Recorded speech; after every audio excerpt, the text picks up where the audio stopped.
Ako umunsi kwa gatanu da hari ibigoma sha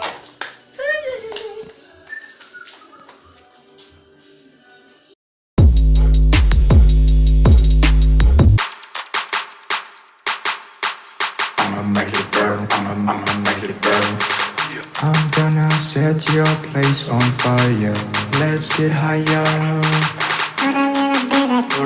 Get a little bit of gasoline. I'ma make it burn. I'ma make it burn. Bit of gasoline. I'ma make it. Ngiye kujya mu kazi. Nabonye hateye icyorezo cya corona kandi umuntu asohoka gatoya bagahita bamufata. Kandi ubuzererezi bwawe ndabuzi. Nabajya mu rugo ngutunze. Gusiga umwana kwigendera. Akira amafaranga uza kugura agapfukamunwa. Hanyuma uza kwiyitaho. Akari ngombwa ngo bagombe kugufata. Ushaka agapfukamunwa k'igihumbi kabaho. Njye mbaye amafaranga icyo nshaka no kubona wambaye agapfukamunwa.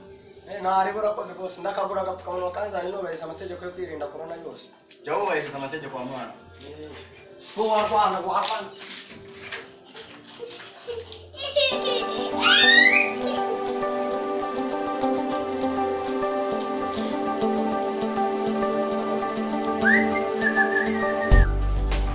Bonito.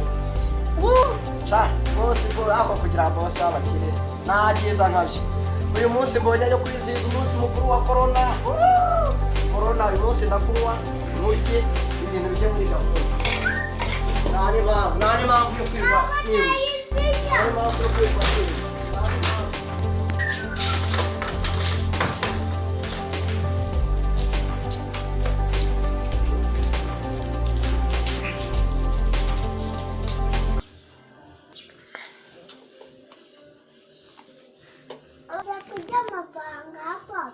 Wambwese ko yamaye ngo ngura agapfukamunwa ikindi niki yamaye ngo ngura agapfukamunwa none nagakoze iyo nyari yubabara he nayaso ariko nayariye cishwaho tugende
Ndashaka. Abusha nzakimena ubibone. Dore mbese. Aba agapfukamunwa nakanga. Made in Rwanda boss. Bose nagezeyo baranga nabundi bafite ngo bafite made in Rwanda yonyine. Rwose ndemera igihumbi. Iduka cyose ibi bintu ni iryahe? Shaka uzanzanira corona. Ya ni bitware made in Rwanda ngo gatuma n'umuntu ahumeka ni made in Rwanda. Ubu mbese uri muri amamaza made in Rwanda. Made in muri supaneti. Made in Rwanda muri supaneti. Made in Rwanda ni made in kandi ugasereza ibintu by'abantu. Ni made in Rwanda. Ayo yahi.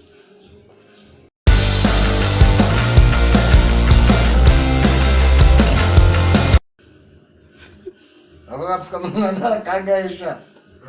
Aba gapfukamunwa nakanga. Ni made in Rwanda boss. Ni made in Rwanda ingi. Ni made in Rwanda.